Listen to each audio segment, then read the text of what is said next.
ఈసీకి అగ్ని పరీక్ష, రాహుల్ కామెంట్స్ పై దాటవేత ధోరణి. ఇప్పటికీ ప్రెస్ మీట్ పెట్టని ఈసీని ఏకిపారేస్తున్న రాహుల్. అయినా నోటీసులతోనే సరిపెడుతున్న ఎన్నికల సంఘం.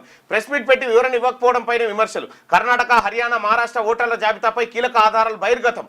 దొంగ ఓటర్ల జాబితా, ఫేక్ ఎపిక్ నెంబర్లపై రాద్ధాంతం. అయినా ఈసీలో చలనం కరువు.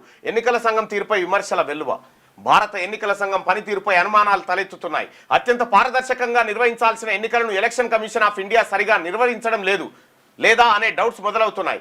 ఎన్నికల నిర్వహణ, పలుచోట్ల తప్పుడు ఓటర్ల జాబితా, ఫేక్ ఎపిక్ నెంబర్లను గుర్తించడంలో ఎక్కడో ఈసీఐ వైఫల్యం కనిపిస్తోంది. అయితే దొంగ ఎపిక్ నెంబర్ల లిస్టు, ఫేక్ ఓటర్ల జాబితాపై కాంగ్రెస్ అగ్రనేత రాహుల్ గాంధీ మాట్లాడిన తర్వాత ఈ వ్యవహారం జాతీయ స్థాయిలో పెద్ద దుమారానికి దారితీసింది. ఈ నెల 7న రాహుల్ గాంధీ అస్థినాలో మీడియా సమావేశం నిర్వహించి ఎలక్షన్ కమిషన్ ఆఫ్ ఇండియాను ఏకిపారేశారు. కర్ణాటక, మహారాష్ట్ర, హర్యానా ఓటర్ల జాబితాలో పెద్ద ఎత్తున అవకతవకలు జరిగినట్టుగా ఆరోపించారు. దాదాపు 200 పేజీలతో కూడిన స్పెషల్ బుక్లెట్ ను మీడియా ప్రతినిధులకు చూపించారు.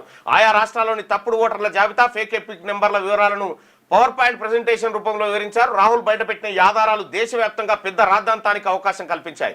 అయితే రాహుల్ గాంధీ ఈ స్థాయిలో ఆధారాలను బయటపెట్టినప్పటికీ కేంద్ర ఎన్నికల సంఘం తగు రీతిలో స్పందించకపోవడమే విమర్శలకు ఆస్కారం కల్పిస్తోంది.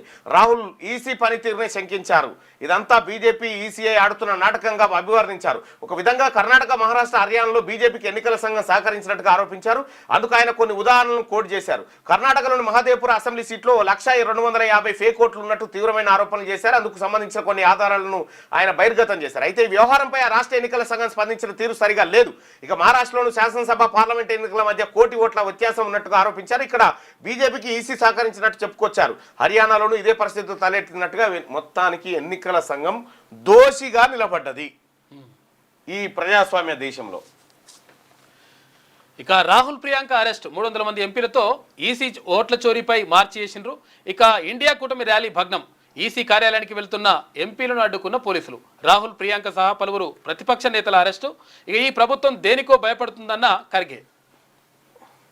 కానీ ఎక్కువ రోజులు దాగదు, ఏదైనా కూడా ఎన్ని రోజులు చేయగలుగుతావు? మోసం ఎంతో.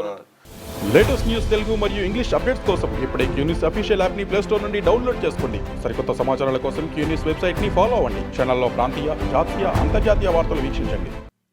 లైక్ చేయండి.